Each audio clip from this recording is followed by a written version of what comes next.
سلام، به یه ویدئوی دیگه خوش اومدید. توی این ویدیو همینطور که دارین تو تصویر میبینید قراره با هم دیگه کمربند ببافیم. همه چیز بافتیم جز کمربند که به نظرم برای یک استایل جذاب میتونه خیلی کاربردی باشه. توی این ویدیو میخوام بهتون 5 مدل کمربند آموزش بدم که محبوب خودم این مدل جذابه. به حالت دورو هم میشه ازش استفاده کرد و خودم خیلی دوستش دارم و قراره دونه دونه این مدل ها رو با هم دیگه یاد بگیریم و ببینیم چطور باید ببافیم و طرز کار مدل کمربندهای مختلف رو با هم دیگه نگاه کنیم.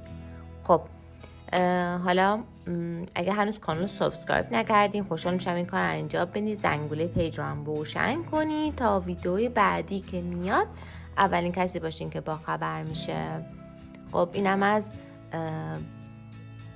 مدل‌ها که قرار اینا رو یاد بگیریم. با اضافه نخاتون میتونین استفاده کنین. سگک‌هایی تو خونه دارین از کیفایی که خراب شدن، کمربندایی که خراب شدن، میتونین که بهترین استفاده رو داشته باشه. مثلا این سگک یک کیفی بود که من احساس کردم میشه الان کمربند باشه، چیز جذابی میشه. این حلقه اصلا مال بند کیف بود که الان اومده شده کمربند. خیلی راحت میتونید تمام کانواهایی که بلا تکلیفن یا سگکایی که اصلا دیگه استفاده نمیشن و خیلی کاربردی و قابل استفاده کنین. بریم ببینیم که هر مدل رو باید به چه شکلی ببافیم.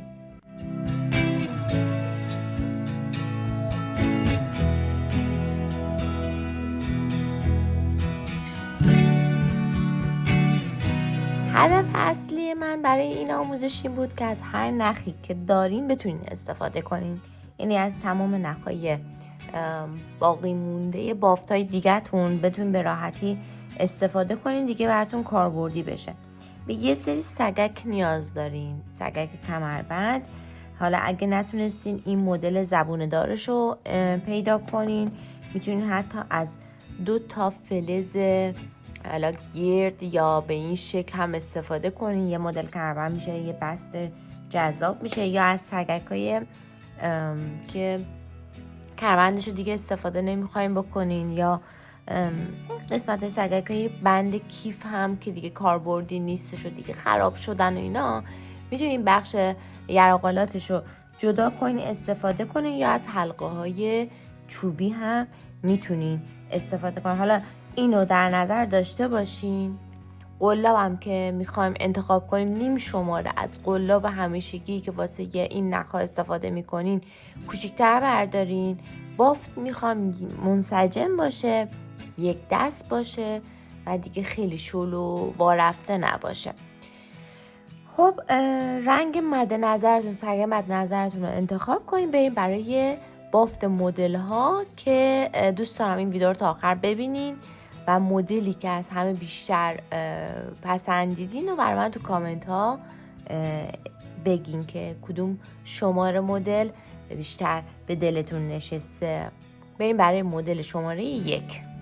برای مدل اول من از این سگک میخوام استفاده کنم و این نخم که دارم میگیرم نخی کتان هست. به نظر من بهترین گزینه میتونه باشه برای بافت کمربند و اینکه یه بافت جذاب و مناسب فصلی بهم میده. حالا سگک من سایزش کوچیکه، دقت کنید. حالا سگکایی که زبونه دار هستن این قسمت میشه روی کار و زبونه باید به این شکل باشه. خب ما کار رو پشت رو میکنیم و از این قسمت شروع میکنیم به سر انداختن دونه. 2 مدل هم وصل بند به سگک داریم که من هر 2 مدلش رو توی این آموزش ها براتون دونه دونه توضیح میدم. هر کدوم که خودتون بهتر میدونین از همون استفاده کنین. ببینید سایز سگک من کوچیکه، ممکنه سایز سگک شما بزرگتر باشه و فقط مدل بافت الان مهمه. ببینید من به این شکل بس کردم. این سگک باید سر جای خودش باشه و تکون نخوره.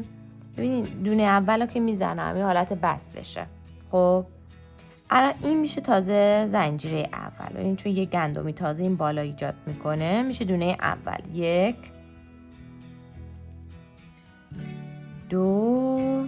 سه تا دونه این سمت میخوام، یکی برای روی سگک میخوام، روی این قسمت زبونه میخوام.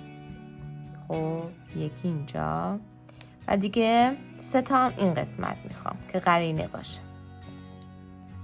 این تعدادی که الان من دارم میگیرم برای شما ممکنه متفاوت باشه. خب بعد دقت کنین که الان سگکتون پشت کار باشه. خب الان 3 تا این سمت هم گرفتم، پس 3 تا این سمت، 3 تا این سمت با یه دونه بالا 7 تا دونه دارم. کار رو یه دونه زنجیره میگم، کار رو میگردونم. خب بعد در انتهای این نخ رو باید پنهون کنم. ببینین این قسمت چون میگردونمش مهم بود، خب بر همین پشت کار رو میگرفتیم. الان دقت کنین دونه دونه از داخل اینا حلقه میگم. یه حلقه که برای این زنجیره دارم، این میشه حلقه بعدی، این میشه حلقه بعدی. پس از هر گندمی یه دونه حلقه دارم میگیرم. خب یه حلقه هم اینجا، یه حلقه هم اینجا، تا حالا شد 6 تا و این حلقه دونه آخر. خب حالا بافتم شروع میشه. ببینین دو تا از توی بافت رد میشه. ببین این 2 تا حلقه ای که دارم یه نخ میگیرم، از 2 تا ردش میکنم تا اینجا، دوباره زنجیره و این سری حالا حلقه ها رو ببین، از نگاه کنین دونه ها به چه شکلی هن. از ما بینش میگیرم.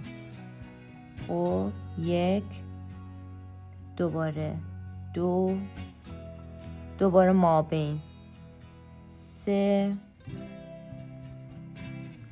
ما بین چند تا شد؟ 6 تا و اینم دونه آخر و حالا دوباره 2 تا ردش میکنم. میبینین 2 تا رد میکنم. حلقه ها باید سایزشون حتما یک میزان باشه. دوباره یه دونه از ما بین 1. ببین از این هفتی وسط سومی رو گرفتم. قد حلقه ها باید یکی باشه. خب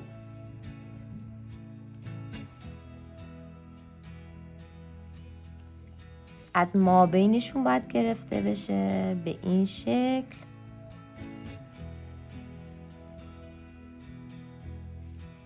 خب و دونه آخر.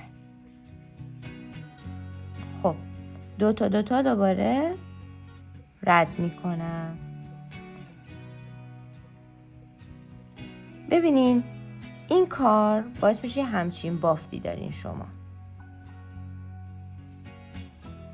به همین قشنگی این کار رو تا اندازه‌ای که میخواین ادامه میدین.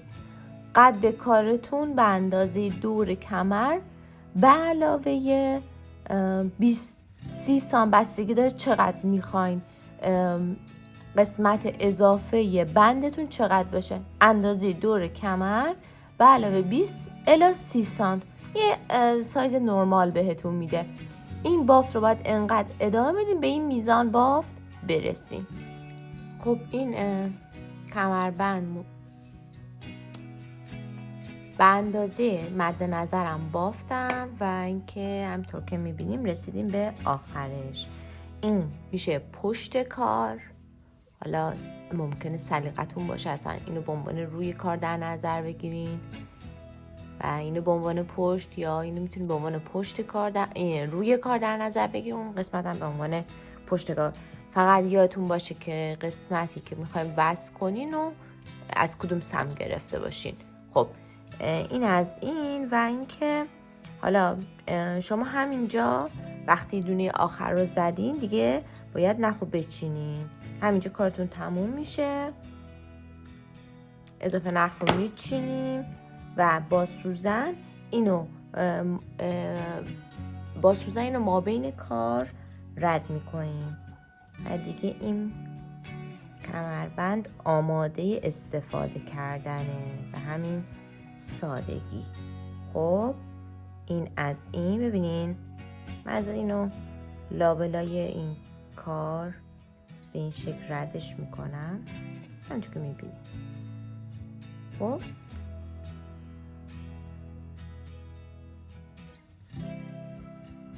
دوباره حالت رفت و برگشتی این قسمت لبه کار رو فیکس میکنم به این شکل. هم ضخیم‌تر میشه هم که نخ کامل پنهون میشه.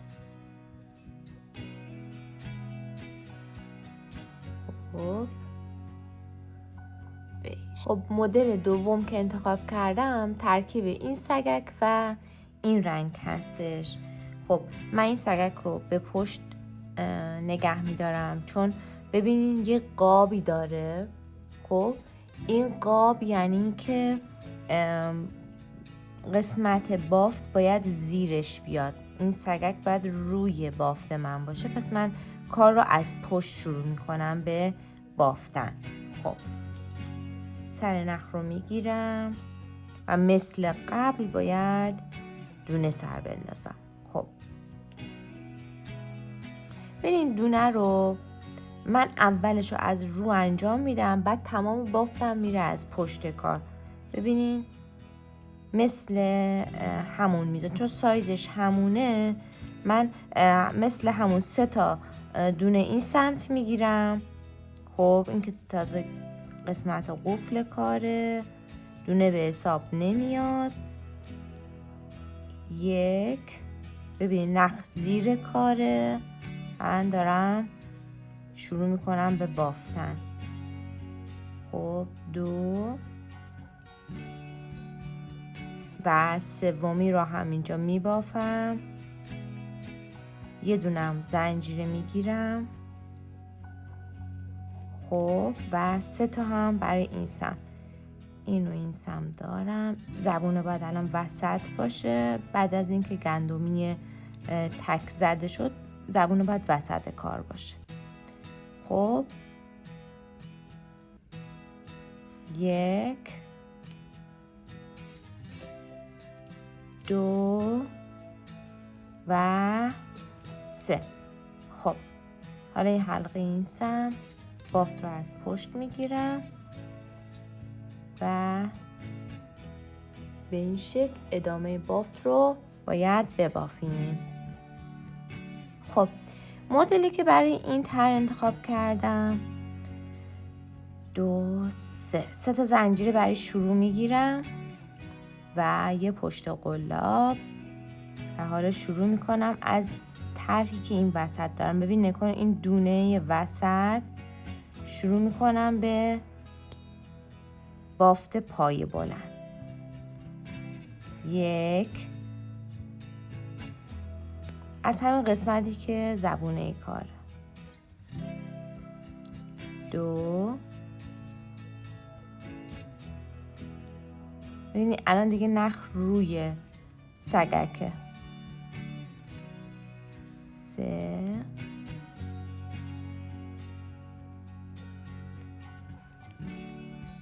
4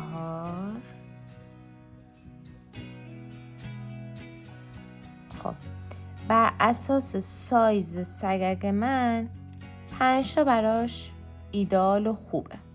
یه پشت قلاب میگیرم و به آخرین دونه‌ای که این قسمت هست وصلش میکنم. یه پایه بلند میگیرم و وصل میشه. خب حالا باید بچرخونم. دوباره 1 2 3 تا دونه میگیرم میارم اینجا به دونه پنجم. 1 2 3 4 5 روی دونه پنجم شروع میکنم دوباره به 5 تا پای بلند بافتم. 2 3 4 5 یه پشت قلاب روی اولین پایه. ببین این قسمت میخوام ستون هم ایجاد بشه. ببینین این قسمت ستون هم میخوام داشته باشم.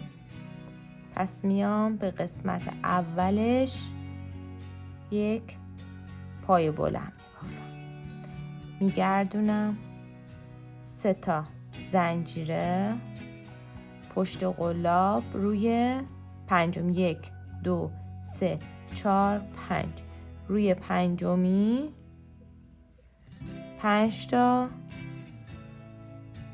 پایه بلند. 4 5 پشت قلاب روی پایه اول. ببینید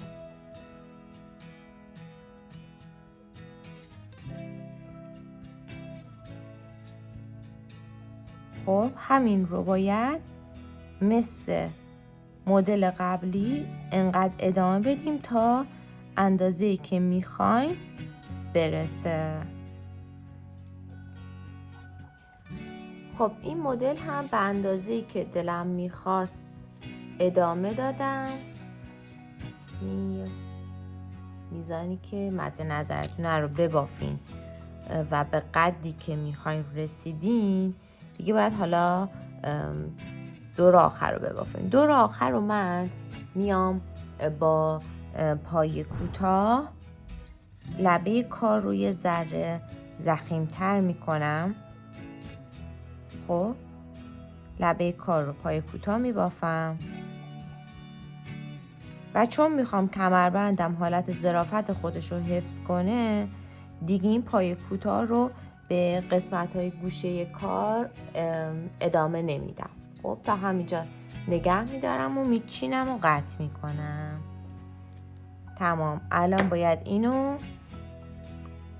ما بین کار پنهون کنم اضافه نخ و تمام. بعدی قراره جداگانه بافته بشه و بعد به حلقه وصل بشه. حالا میتونی از این حلقه یا هر حلقه دیگه‌ای استفاده کنی، اصلا از سگک استفاده کنیم. بعد در انتها دوختش رو انجام بدیم. خب فعلا ما با حلقش کاری نداریم و به یه حلقه جادویی نیاز داریم. خب ببینید توی این حلقه من حلقه اول رو روی قلاب میندازم و شروع میکنم به حلقه انداختن. این حلقه اول رو که انداختی شما یه بست بزنی که فیت بشه. خب الان حلقه های بعدی رو میگیرم و یه دونه بست میزنم، نگه میدارم، دوباره یکی میگیرم، بست میزنم، نگه میدارم. ببینین این کار رو باید به تعدادی که 8 تا حلقه روی این قلاب داشته باشم تکرار کنم. 5 تا الان دارم، 6 تا، 7 تا، 8. خب 8 تا و حالا باید چیکار کنم؟ نخ رو میگیرم. ببینید حلقه باید قدش بلند باشه این حلقه ها. خب نخ رو 2 تا رد میکنم. هر 2 تایی که رد میکنم یه نخ جدید باید بگیرم. میبینین 2 تا تا دونه آخری. خب حالا برگردونیم روی این قسمت حلقه میگیرین به همین شکل. 1 2 3 4 به تعدادی که 8 تا دوباره روی این نقطه من داشته باشم و 8 تا شد. دوباره چیکار میکنیم؟ 2 تا رد میکنیم. دقت کنید حتما باید این فاصله قد حلقه رعایت بشه. خب این از این. حالا میکشیم این نخ در انتها باید پنهون بشه. خب حالا یه پشت قلاب بگیرین، 1 2 3 روی سومین دونه به این شکل یه دونه پایه میبافیم. خب از داخل این پایه من دوباره همون کار رو انجام میدم. این 3 تا حلقه دارم، به همینو باید دوباره 8 تا بشه.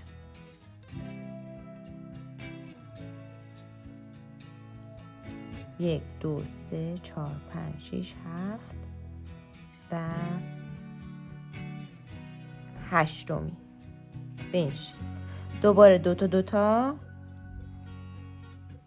رد میکنیم به این شکل.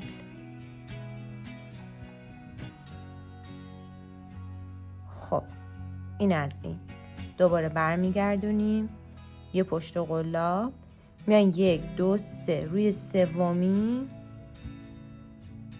از حلقه پشتیش یه پایه میبافیم و مجدد همین کار رو تکرار میکنیم.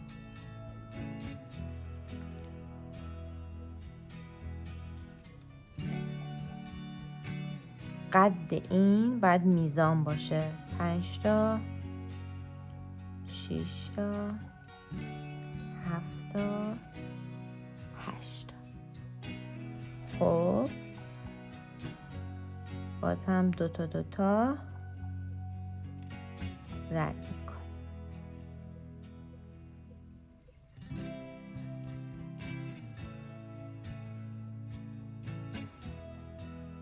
به همین صورت دوباره باید بگرده، 1 2 3 روی سومی حلقه پشتی. خب از روی حلقه پایه رو میگیریم و دوباره بافت رو ادامه میدیم. انقدر این بافت رو ادامه میدیم تا به قدی که مد نظرمونه برسه. خب این بافت رو من تا قدی که میخواستم بافتم و الان دیگه میخوام اینجا دیگه بچینم کارو. خب اینو قطع میکنم چون به اضافه نخش احتیاج دارم برای دوخت زدن و حلقه هم که میخواستم براش استفاده کنم این حلقه چوبی است. خب اولین کار رو فیت کنیم، از این حلقه ردش میکنیم، یه سم باف باید به این شکل نگاه کنید، به این قسمت میدوزیم. خب این حلقه باید به این شکل دوخته بشه و تمام. نحوه استفادهش هم بهتون میگم باید به چه شکلی باشه. قشنگ یه جا اینو فیتش کنین که خود نمای بهتری داشته باشه کار. احساس میکنم اینجا خوشگل‌تر میشه. حالا حلقتون اگه بزرگتر بود خب خیلی بهتر میشد. من حلقه بزرگتر نداشتم، از این حلقه کوچیک دارم استفاده میکنم. حالا زیاد مهمم نیست، فقط برای این قسمت دوخت بزن. خب حالا تصور کنین حلقه ذره بزرگتر باشه، چون حلقه‌ام باید ذره بزرگتر می بود. حلقه بزرگترم نداشتم. بعد نگاه کن به این شکل تو کار میره. بعد این نوارم باید از اینجا بیاد به این قسمت. بعد یه همچین چیزی میشه. خب حالا ذره اضافه تر و همین جذابی که میبینیم بافتش همچین چیزیه. خب این از این مدل. خب الان میخوام ترکیب این سگک و این نخ رو با هم دیگه ببافیم. ببینیم برای این کار بازم میخوام، چون یه دونه زبون دار رو میخوام بهتون بگم که چطور میشه اصلا بدونی که روش سر بندازین دوختش رو انجام بدین. اینو پس فعلا باهاش کاری نداریم، این میره کنار و بافتمون فقط واسه شروعش که اندازه کار دستمون بیاد که یه وقت بزرگ و کوچیک نبافیم برای شروع فقط نیاز داریم که سایز داخلی زبونه رو داشته باشیم. ببینید یک نوار زنجیره میخوایم.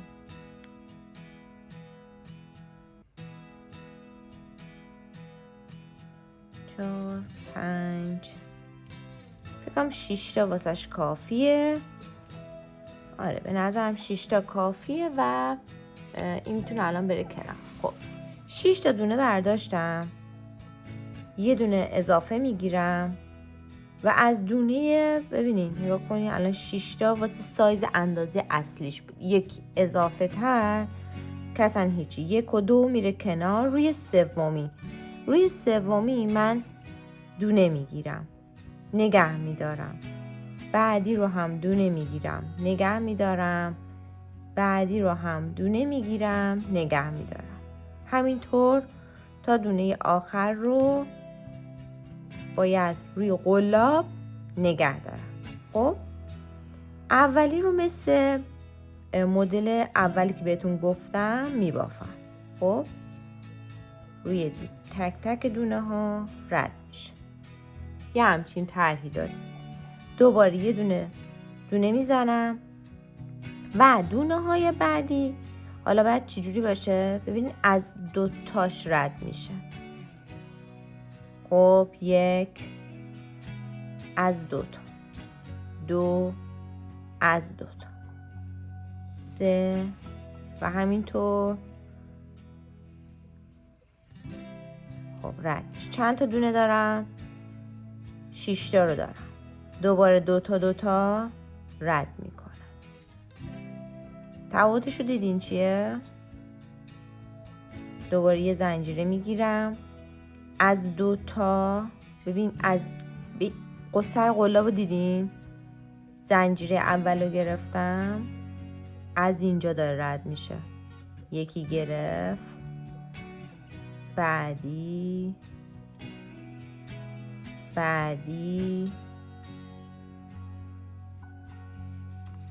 خب چند تا باید دونه داشته باشم؟ 6 تا. 1 2 3 4 5 6. 2 تا عبور میدم. خب دیدین چنین طرحی دارین. این طرح‌ها به نظرم برای کمربند خیلی طرح‌های ایدئال و قشنگی هن. خیلی استایل با نمکی درست میکنن. پس چی شد؟ از این قسمتش باید رد، از گندمیش کاری نداریم، از این قسمت لوپ پایین لوپ بالا رو برمیدارم. دیدین؟ حالا 2 تا رد میشه. فقط باید دقت کنید تعداد دونایی که رو قلاب میمونه تعدادشون یکی باشه. این کار رو هم به اندازه‌ای که میخوایم باید ادامه بدین. اینقدر ادامه بدین تا سایز مد نظرتون بشه. خب من اینم به اندازه قد کمربندی که مد نظرم بود بافتم و دیگه الان میخوام کار رو تموم کنم و دیگه بچینم. میتونم همینجا نخو بچینم، میخوام اینو حالت مثلثی در بیارم. زنجیره اول رو میبافم مثل قبل.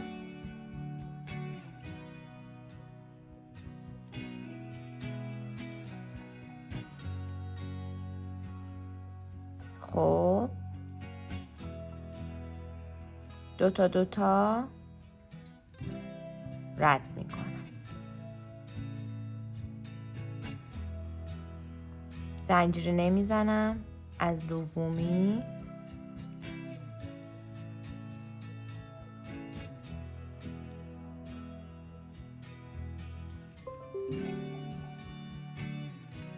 خب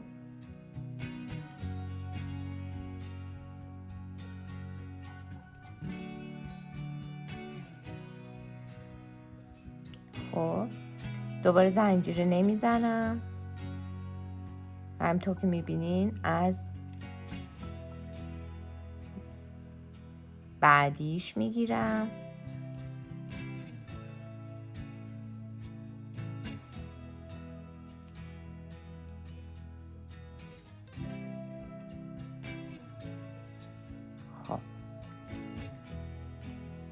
دوباره زنجیره نمیزنم، از دونه بعدی و دونه آخر میگیرم و تمام. دیدی؟ به این شکل کار رو تموم میکنم. زنجیره انتها رو میزنم و باقی نخ رو هم این لابلا پنهون میکنم، ولی چون قرار بود سگک رو بعد بدوزم، این انتهای نخ رو نگه میدارم و ببینین سگک باید به این شکل باشه. خب الان این قسمت باید بره اینجا،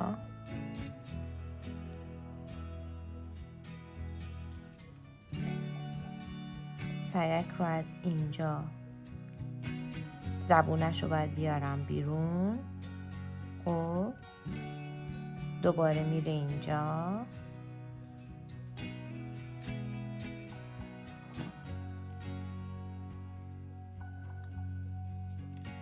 دیدین؟ به این شکل. الان باید این قسمت این دوتا قسمت رو به هم دیگه بدوزم و به همین قشنگی الان شما یک کمربند دارین که میتونین ازش استفاده کنین. خب بریم برای مدل بعدی. خب میخوام حالا با این دوتا سگک ببینیم میتونیم چیکار کنیم. بچه این دوتا حلقه حالا میتونه دایره باشه، میتونه مثلث باشه، یا میتونه مثل این نیم دایره باشه، یا هر مدل دیگه، طرح دیگه، ولی خب دوتا ساده عین هم دیگه باشه. خب اینم میذاریم فعلا کنار و بدنش رو میبافیم. بدن این کار رو من میخوام قسمت فاصله وسط کار رو ساده در نظر بگیرم. مهم حاشیه اطرافشه که میخوایم ببینیم بافت حاشیه اطرافش به چه شکله. برای بافت وسطش من یک فضایی کمی کوچیکتر از چرا حلقه جادویی گرفتم، یه فضایی حالا کمتر از فضای این قسمت سگک یه بافت ساده میبافم. خب زنجیره میگیرم، 1 2 3 4، یه بافت کمتر از فضای این. خب درسته. شروع میکنم به پایه زدن. خب رج اول رو برای اینکه تازه دستم بیاد به چه صورت پایه رو همه رو توش پایه میبافم. خب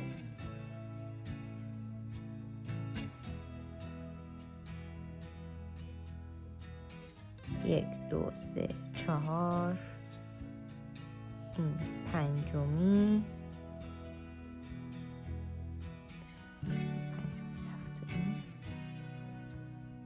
خب این 5 و پایه 6. خب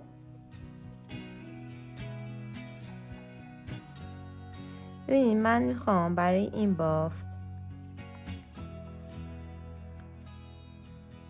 یه بافت خیلی ساده‌ای داشته باشم.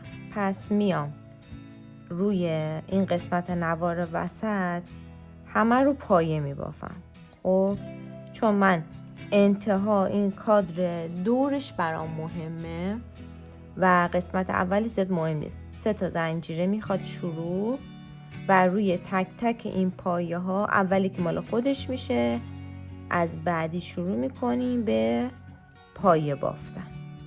خب پایه بلند این پایه بلند رو روی تک تک پایه ها میبافیم. پس چی شد؟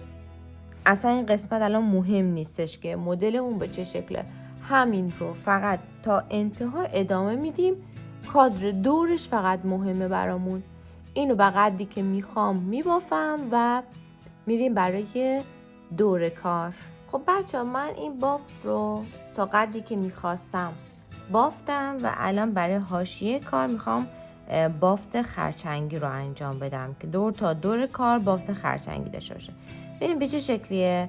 ببینیم به جایی که من این سمت دوباره بافتم و به همون روال عادی ببافم، معکوس میبافم، یعنی آخرین دونه‌ای که گرفته بودم و ببینین به این شکل ازش دونه میگیرم در میارم. نگاه کنی حلقه روی قلابه، سر نخ میره داخل، نخ میگیرم میبافم. خب سر قلاب ببین برعکس میره. خب میبافم به این ترتیب. بعد نگاه کنین این سنبیا روی هر لبه ای شما 2 تا بزنین، یکی هم ما بینش بزنین. خب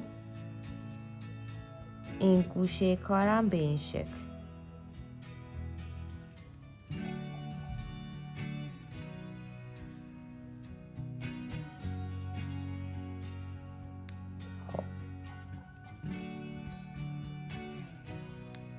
اصلا مهمه هر چند تا که میشه یه جور باشه، خیلی کار خودشو نکشه، خیلی هم شلوول نشه.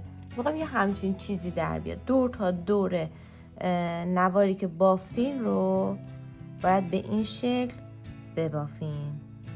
اصلا به تعدادش دقت نکنین، فقط هر جا که اجازه بهتون میده شما این بافت رو انجام بدین. ببین یه همچین چیزی باید در بیاد. دور تا دور کار ببافین تا بگم حلقه رو بعد چی جوری وصلش کنین. خب 1 دور کامل بافته شد و الان دونه آخرم زدم و دیگه باید بچینم. نه خب اضافه تر میچینم. خب چون میخوام الان به این 2 تا سگک وصلش کنم. ببینین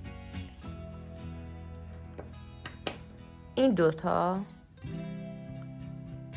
باید به این شکل برن. خب به این شکل بعد دوخته بشه. این قسمت رو میدوزم و تمام. یه مدل کمربندمون این شکلیه. حالا نحوه استفادهش هم بهتون میگم به چه شکلیه. این قسمت بعد کامل دوخته بشه. این به این دوخته میشه. خب حالا ببینید این دوخته شد به این شکل. خب بعد میایم برای استفاده از این مدل کمربند باید از این حلقه ردش کنین و از فاصله بینش به این شکل استفاده میشه. خب این میشه یک کمربند با نمک. خب این از این. بهم بگین کدومش رو از همه بیشتر دوست داشتین. خودم که این مدل و این مدل رو جزو اولویت هام هستن و خیلی بیشتر دوستشون دارم.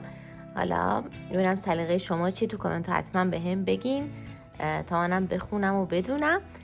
و اینکه خیلی خوشحالم که تا اینجا ویدیو همراه هم بوده. امیدوارم که ویدیو براتون مفید بوده باشه. تا ویدیو بعدی، خدا نگهدار شما.